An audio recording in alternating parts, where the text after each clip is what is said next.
Tu regardes un peu, tu te dis, ah, même il y a quelque chose qui a un peu changé. Tu vois, il y avait un feeling. Franchement, il y avait un petit feeling. Les jeunes là devant, tous ensemble, en cohésion. C'était la belle harmonie. Franchement, c'était mignon. Franchement, c'était mignon. C'était mignon, Manchester, aujourd'hui. C'était mignon. Après un début de championnat de tocard, ils nous ont sorti une performance mignonne, mais une performance mignonne de guerrier.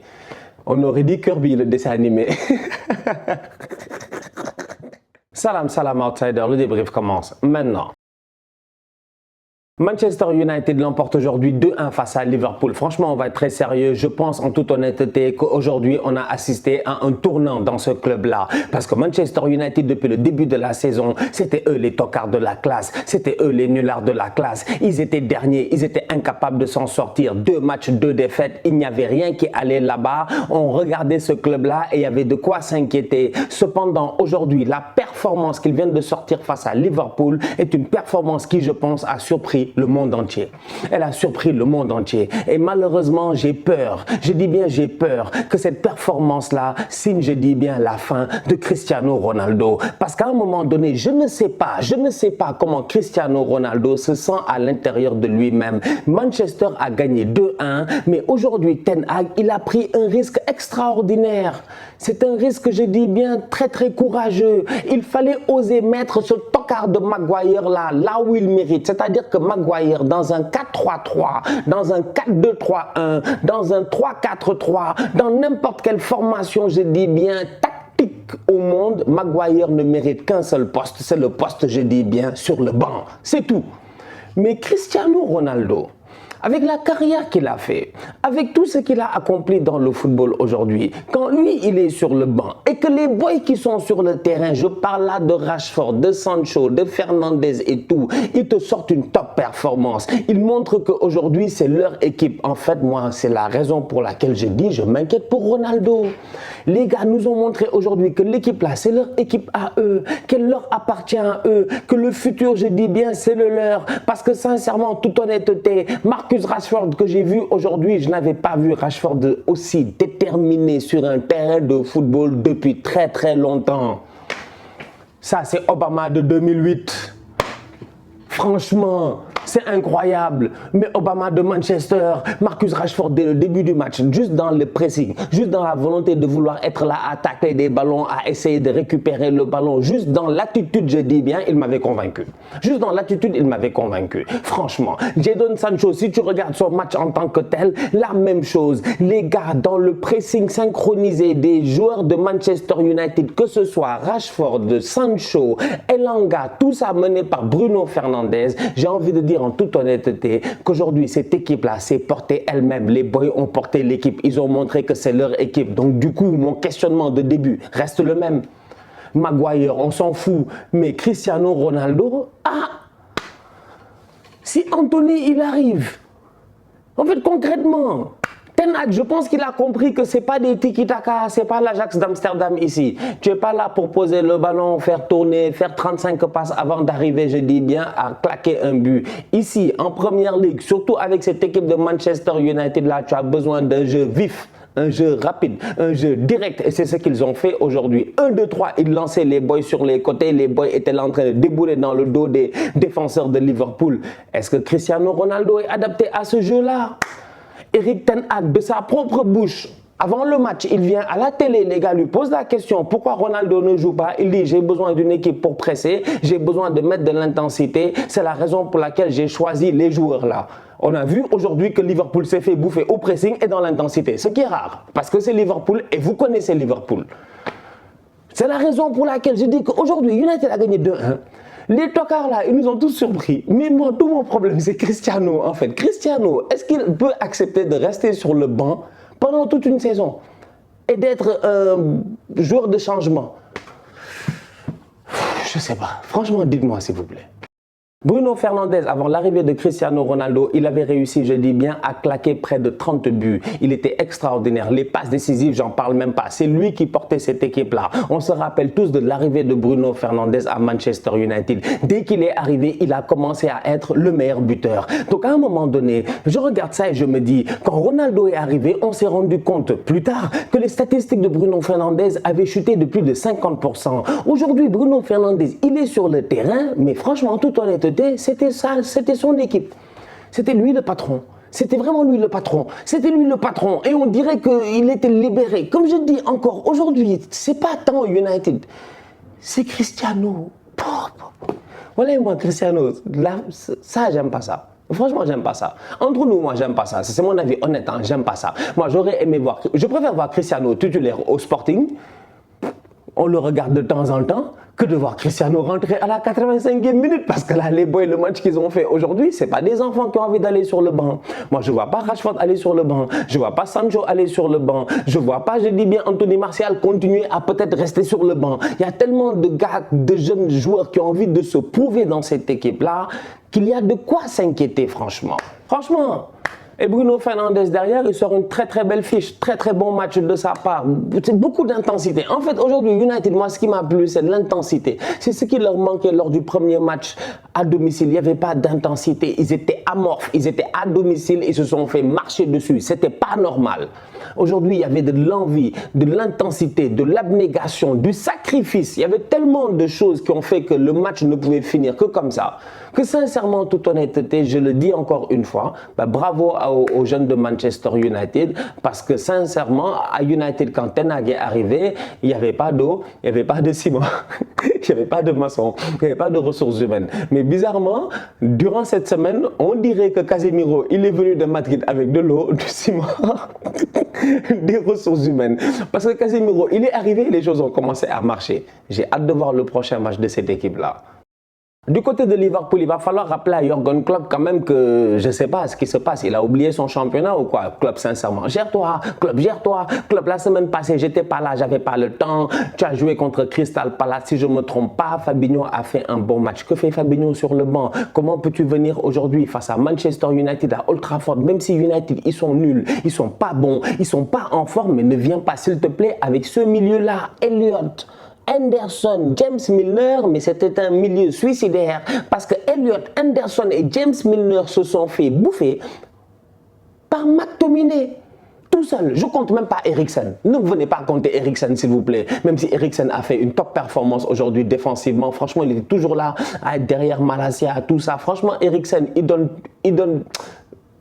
Que Dieu le protège, que Dieu le protège quoi, que Dieu le protège, que Dieu protège son cœur parce que ce mec-là, il est extraordinaire. Son volume de jeu est sensationnel. McTominay à côté, il fait un bon match aujourd'hui. Donc je ne comprends pas comment est-ce que Liverpool, honnêtement, se fait bouffer comme ça. Ils se sont fait bouffer dans l'entrejeu. Ils n'ont jamais réussi à sortir leur épingle du jeu. Quand j'ai vu le 11 de départ de Manchester United, je me suis dit, au milieu de terrain, c'est foutu, c'est mort. Il vient avec Eriksen, McTominay. Ah, est-ce que Eriksen va réussir à tenir? Est-ce que Scotty va s'en sortir? Ils ont fait un très très bon match. Franchement, bravo à eux. Sadio Mané est parti et depuis lors, force est de constater qu'offensivement parlant, c'est difficile. Franchement, c'est difficile. Ça, c'est une réalité. Mohamed Salah a claqué son but. C'est un grand joueur. On savait qu'il allait marquer. Il marque toujours. Dans tous les cas, il est là pour ses records. Il va essayer d'être le meilleur buteur de l'histoire de Liverpool en Première Ligue d'ici la fin de saison en passant sûrement devant Robbie Fowler. Donc, franchement, c'est pas la peine de beaucoup parler par rapport à Mohamed Salah. Cependant, les autres à côté, ça me pose problème. Luis Diaz, la hargne, la faim qu'il avait l'année passée, la capacité de finir des occasions quand même, cette année c'est un peu plus difficile. Bobby Firmino, il est fantomatique, c'est incroyable, c'est devenu un tocard. Firmino c'est un tocard. Mais Bobby non, Bobby non.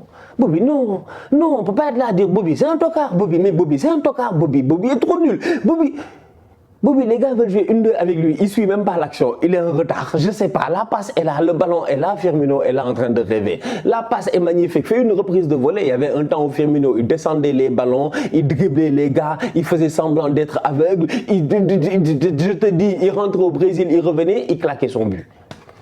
Aujourd'hui, la balle arrive, il loupe le ballon. C'est difficile pour Bobby Firmino offensivement. L'autre, Darwin Nunez, la semaine passée, j'étais pas là, il allait faire le tocard là-bas. Les gars, apparemment, j'ai vu les vidéos, ils lui ont mis un peu de pression, ils l'ont fatigué en Première Ligue. Il a pris un carton rouge, il a pété un câble. Bref, cette saison, franchement, ce début de saison de Liverpool est très poussif. Et c'est pas normal. Il est très poussif et c'est pas normal. Et c'est une équipe qui a beaucoup trop de joueurs à l'infirmerie. Aujourd'hui, au milieu de terrain, ils ont peiné. Mais où est Naby Keita? Où est Thiago Alcantara? Mais franchement, où sont tous ces joueurs? joueurs-là, il y a tellement de joueurs qui sont pertinents normalement. Oxlade-Chamberlain, même à la limite, ils sont tous à l'infirmerie. Tout le monde est blessé. Tout le monde est blessé. Ou les gars ne sont pas disponibles. C'est pas normal. Aujourd'hui, quand même, franchement, je suis désolé, mais Liverpool, bizarrement, sur le papier déjà, tu regardais les deux effectifs et ils avaient un effectif qui avait l'air beaucoup plus faible, en tout cas au milieu de terrain. Et dans les jeux, ça s'est prouvé. Franchement, performance très décevante de la part des Reds de Liverpool. Et je ne vais même pas faire de pause, je vais enchaîner sur Van Dijk.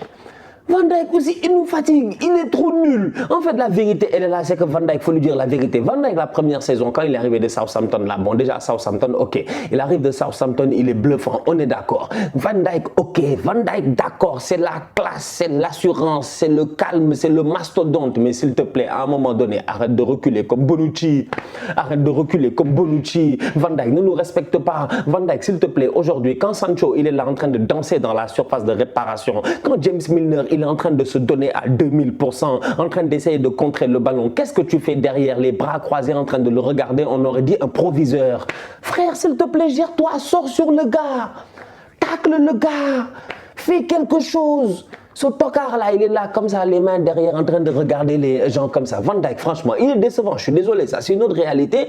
C'est qu'aujourd'hui, tu regardes Liverpool et tu te dis que Joe Gomez, on ne peut pas beaucoup parler parce que voilà, Joe Gomez, ça fait longtemps qu'il est là, mais il est plus dans la rotation. Matip, aujourd'hui, il n'était pas disponible. Van Dijk, il est à côté, il est incapable de se gérer. Trent Alexander-Arnold, il est incapable de défendre, c'est pas normal. Dès la première occasion de match, normalement, il devait avoir carton jaune. Quand Elanga est passé et qu'il lui a fait un croche-patte là à l'entrée de la surface de réparation, normalement, peut-être ça c'est carton jaune. Donc du coup, sa deuxième faute, c'est pas premier carton jaune, c'est carton rouge. Donc Trent, il reste sur le terrain aujourd'hui, mais il est impertinent.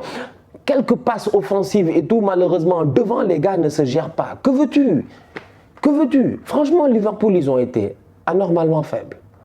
Shout out à la défense de Manchester United, c'est quand même rare de le dire, mais shout out à la défense de Manchester United. Aujourd'hui, ils ont fait un bon match. Varane a fait un bon match. Le boy, votre boy, comment il s'appelle? Votre boy Martinez, là, votre Lucas Torreira du Bendo, c'est incroyable. Le boy, il est petit. Aujourd'hui, franchement, j'ai dit Dieu merci, Arsenal ne l'a pas acheté. Je devrais faire quoi avec le boy là? Il est tout petit. Il est tout petit, franchement. Moi, je veux voir Lucas Torreira. Je veux voir le boy Martinez là, avec Lukaku en marquage sur le dos, protection de balle. Je te jure, il monte sur le dos de Lukaku. Il m'a tué. Non, franchement, c'est un vrai guerrier. C'est un vrai guerrier.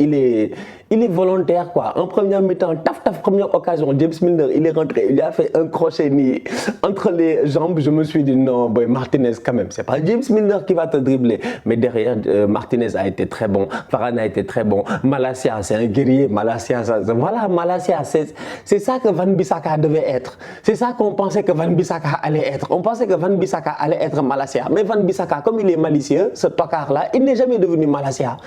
Bravo à Malacia, très belle performance de sa part. Les deux ensemble, franchement, face à Mohamed Salah aujourd'hui, ils se sont gérés parce que quand même, on sait tous que Salah, c'est pas un client facile. Dalot, il est sur le côté face à Van Bissaka. Vous-même, vous savez qu'il est meilleur. Donc Dalot, lui aussi, il fait un match relativement correct. Franchement, shout out à la défense de Manchester United. De Gea aussi. C'est vrai, ils ont encaissé un but en fin de match. On peut dire qu'ils étaient fatigués. Ils avaient trop donné, en fait. Tu sens que ce qu'ils ont donné là, ils pouvaient pas faire plus. Ils ont vraiment tout donné, mais c'est bon. C'est bon pour Manchester United. Ça veut dire que ce club-là n'est pas encore mort. Ça veut dire que Ten Hag, comme j'ai eu à dire au début, a pris des décisions drastiques, des décisions importantes. Et ces décisions aujourd'hui, eh ben, il a eu raison. C'est ça qui est fou.